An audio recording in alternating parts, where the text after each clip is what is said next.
एक बार माता पार्वती और महादेव शिव जी कैलाश पर विराजित थे। तभी महाराज विश्वरूप वहाँ पर पधारे। भगवान भोलेनाथ की जय हो, माता पार्वती की जय हो। कहिए महाराज विश्वरूप, कैसे आना हुआ? प्रभु, अपनी दोनों पुत्री रिद्धि और सिद्धि के विवाह का प्रस्ताव आपके पुत्र के लिए लेकर आया हो। आपका प्रस्ताव तो ठीक है पार्वती देवी, आप बताइए आपकी क्या इच्छा है? जैसा आपको उचित लगे, अंतिम निर्णय तो आपका ही होगा। महाराज विश्रुत, आप निश्चित होकर प्रस्थान कीजिए। शीघ्र ही आपको विभाग के विषय में शुभ समाचार प्राप्त होगा। महाराज विश्वरूप के जाने के बाद भोलेनाथ ने नंदी की ओर देखा। नंदी महाराज जाइए और पुत्र गणेश और कार्तिकेय को हमारा संदेश सुनाइए कि हमने उन्हें इसी वक्त हमारे समक्ष उपस्थित होने को कहा है। नंदी के बुलावा भेजने पर गणेश जी और कार्तिकेय जी भगवान शिव के समस्त प्रस्तुत हुए। चिरंजीव भव गणेश और कार्तिकेय, आप दोनों ही विवाह के योग्य हो गए हैं, मगर हम अभी निर्णय नहीं ले पा रहे हैं कि आप दोनों में से पहले विवाह किसका किया जाए। इसीलिए हमारी दुविधा को खत्म करने के लिए आपको यहाँ पर बुलाया है। इसमें कैसी दुविधा पिताश्री? भैया कार्तिकेय बड़े हैं तो उनका विवाह पहले होगा। बात तुम्हारी सही है पुत्र गणेश, मगर विवाह का निर्णय बड़ा या छोटा देखकर नहीं लिया जाता। योग्यता के आधार पर विवाह का निर्णय होता है। योग्यता के आधार पर भी भ्राता कार्तिकेय हर लिहाज से योग्य है। पुत्र गणेश और पुत्र कार्तिकेय, आप दोनों भगवान महादेव की संतानें हैं। आप हर तरह से योग्य हैं, मगर संसार के लिए आपको अपनी योग्यता साबित करनी होगी। आप दोनों अपनी माता के कहने का अभिप्राय समझ चुके होंगे। आज मैं आप दोनों के बीच छोटी सी स्पर्धा करा रहा हूं। जो इस स्पर्धा में विजय होगा, महाराज की पुत्री रिद्धि और सिद्धि से विवाह करने के योग्य होगा। ये कैसी स्पर्धा पिताजी? अपने भारी भरकम और स्थूल शरीर से मैं 4 कदम नहीं चल पाता। पूरे ब्रह्मांड की परिक्रमा करना मेरे लिए मुमकिन नहीं। ये प्रतिस्पर्धा तो भ्राता कार्तिकेय ही जीतेंगे। क्या पुत्र गणेश, तुमने तो इस स्पर्धा में भाग लेने से पहले ही खुद को हारा हुआ महसूस कर लिया। ये स्पर्धा न केवल शारीरिक है बल्कि मानसिक भी है। पुत्र, तुम स्वयं चलते हुए थक ना जाओ, इसलिए तुम दोनों अपने अपने वाहनों पर ये परिक्रमा कर सकते हो। माता पार्वती की बात सुनकर गणेश जी उदास हो जाते हैं, मगर कार्तिकेय जी उन्हें प्रणाम कर ब्रह्मांड की परिक्रमा करने के लिए निकल जाते हैं। मगर गणेश जी परिक्रमा शुरू करने से पहले ही कैलाश पर एक कोने में उदास बैठे थे। नंदी महाराज की निगाह उन पर पड़ी तो वो तुरंत उनके पास पहुँचे। क्या बात है गौरी पुत्र गणेश, आप इस तरह यहाँ पर उदास क्यों बैठे हैं?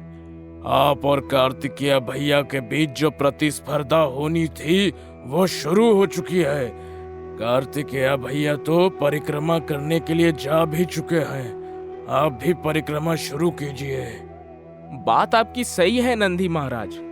यदि मैंने परिक्रमा शुरू नहीं की तो मैं स्पर्धा हार जाऊंगा, मगर अपने वाहन मूषक के साथ ब्रह्मांड की परिक्रमा करने में मैं किसी भी लिहाज से भ्राता कार्तिकेय से नहीं जीत पाऊंगा। कहाँ उनका वाहन मयूर, चपल और फुर्तीला, उस पर भ्राता का छरहरा बदन, और वहां मेरा छोटा सा मूषक, उस पर मेरा भारी बदन, मेरा वजन उठाकर मूषक के लिए ब्रह्मांड की परिक्रमा करना नामुमकिन है। तो क्या आप खुद को इस प्रतिस्पर्धा से बाहर कर रहे हैं? माता पिता की आज्ञा है तो ये प्रतिस्पर्धा तो होगी, मगर इस प्रतिस्पर्धा को पूरा कैसे करना है, इस बार मुझे सोचना पड़ेगा। तो आप कब तक सोचते रहेंगे? कार्तिकेय तो कैलाश से बाहर निकलकर नारायण लोक की ओर प्रस्थान कर चुका है। आप भी शीघ्र प्रस्थान कीजिए, वरना आप प्रतिस्पर्धा हार जाएंगे। क्यों आप बार बार मुझे प्रतिस्पर्धा करने के लिए जाने को कह रहे हैं? पिताजी ने कहा प्रतिस्पर्धा शारीरिक होने के साथ साथ मानसिक भी है। पिताजी की इस बात में जरूर कोई गूढ़ रहस्य छुपा है। मुझे आप उसे समझने दीजिए। गणेश जी के कहने से नंदी वहाँ से चले जाते हैं। दूसरी ओर कार्तिकेय विष्णु लोक की परिक्रमा कर रहे थे। तभी उनकी मुलाकात नारद मुनि से हुई। नारायण नारायण। प्रणाम मुनिवर। आपकी और गणेश की प्रतिस्पर्धा शुरू हो गई। आपको प्रतिस्पर्धा जीतने की बहुत बहुत बधाई। मगर मुनिवर, अभी तो ये प्रतिस्पर्धा शुरू हुई है। आप कैसे कह सकते हैं कि ये प्रतिस्पर्धा मैं जीत जाऊंगा? और मगर का मतलब आपके हर वाक्य में कोई ना कोई गूढ़ रहस्य छुपा होता है। मुनिवर कार्तिकेय की बात सुनकर मुस्कुराने लगे। नारायण नारायण। अब इसमें कोई संशय नहीं है कि आपके वाहन मयूर और मूषक का कोई मुकाबला नहीं है। आपकी तरह ही आपके वाहन में फुर्ती है। रही मगर की बात तो छोड़ो। नारायण नारायण। बताइए मुनिवर, क्या बात है? नारायण नारायण। आप भले ही ब्रह्मांड की परिक्रमा करके जीत जाएं, मगर रिद्धि और सिद्धि का विवाह तो गजनंद के साथ ही तय है। नारायण नारायण। विधि का विधान आज तक कोई बदल पाया है जो अब बदलेगा? इस तरह तो आप पिताजी को झूठा साबित कर रहे हैं। उन्होंने कहा था जो जीतेगा वही रिद्धि सिद्धि से विवाह करेगा। नारायण नारायण। आप हम देवताओं के सेनापति हैं, इसलिए मेरा काम तो आपको सतर्क करना था। बाकी भविष्य के गर्भ में क्या है ये तो समय रहते आपको पता चल जाएगा। जाइए, आपको अपनी परिक्रमा में देर हो रही होगी। कार्तिकेय ने नारद मुनि को प्रणाम किया और अपनी ब्रह्मांड की परिक्रमा पूरी करने के लिए आगे बढ़ गए। वहीं गणेश जी मन ही मन विचार कर रहे थे कि उन्हें क्या करना है। तभी उन्होंने कुछ सोचा और तुरंत महादेव के करीब पहुँचे, उनके चरणों में नमन किया। क्या बात है गणेश, तुमने अब तक ब्रह्मांड की परिक्रमा के लिए प्रस्थान नहीं किया? ब्रह्मांड की परिक्रमा करने ही तो आया हूँ। ब्रह्मांड की परिक्रमा और यहाँ कार्तिकेय तो नारायण लोक से भी आगे ब्रह्म लोक के लिए निकल चुके हैं। हमें ज्ञात है पिताश्री, मैं भी ब्रह्मांड की परिक्रमा करने के लिए ही आपके समक्ष उपस्थित हुआ हूँ। ब्रह्मांड की परिक्रमा करने के लिए हमारे समक्ष उपस्थित हुए? हम आपका मतलब नहीं समझे। गणेश जी बिना कुछ बोले अपने माता पिता को प्रणाम कर उनकी परिक्रमा करने लगते हैं। क्या बात है पुत्र गणेश, तुम ब्रह्मांड की परिक्रमा करने की बजाय हमारी परिक्रमा कर रहे हो? गणेश जी पार्वती माता की बात का जवाब ना देकर उनकी परिक्रमा कर लेते हैं। फिर महादेव के समक्ष उपस्थित होकर उनके चरणों को नमन करते हैं। पिताश्री और माताश्री, आप दोनों के अंदर ही मेरा पूरा ब्रह्मांड समाया है।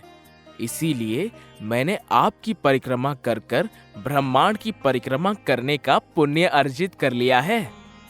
कैसी बातें कर रहे हो पुत्र? माता पिता के अंदर ब्रह्मांड कैसे समा सकता है? संतान के लिए माता धरती के समान होती है, जो सारे कष्टों को सहन कर अपने पुत्र को सुरक्षित रखती है। वहीं पिता आकाश के समान पुत्र के ऊपर छाया बनकर उसे कष्टों से दूर रखता है। धरती और आकाश दोनों का जहां मिलन होता है उसे ही ब्रह्मांड कहते हैं। आप दोनों मेरे लिए धरती और आकाश हैं, इसलिए आप दोनों की परिक्रमा करना मेरे लिए ब्रह्मांड की परिक्रमा करने के समान है। आयुष्मान भव पुत्र गणेश। देखा पार्वती, मैंने कहा था ना, ये स्पर्धा शारीरिक नहीं बल्कि मानसिक है।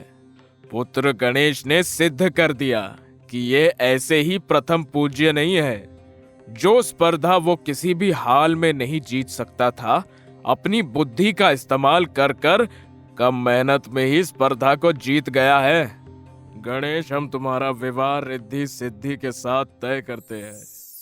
थोड़ी देर बाद कार्तिकेय भी ब्रह्मांड की परिक्रमा पूरी कर कैलाश लौट आए। प्रणाम पिताश्री, प्रणाम माताश्री। आप लोगों की आज्ञा का पालन हो गया। मैं ब्रह्मांड की परिक्रमा कर कर लौट आया हूँ। मगर ये क्या गणेश, तुम तो अभी तक यही हो, तुम परिक्रमा करने क्यों नहीं गए? गणेश ने न केवल 3 बार ब्रह्मांड की परिक्रमा पूरी की, बल्कि वो ये स्पर्धा जीत भी चुका है। पिताजी, ये संभव नहीं है कि गणेश 3 बार ब्रह्मांड की परिक्रमा करे।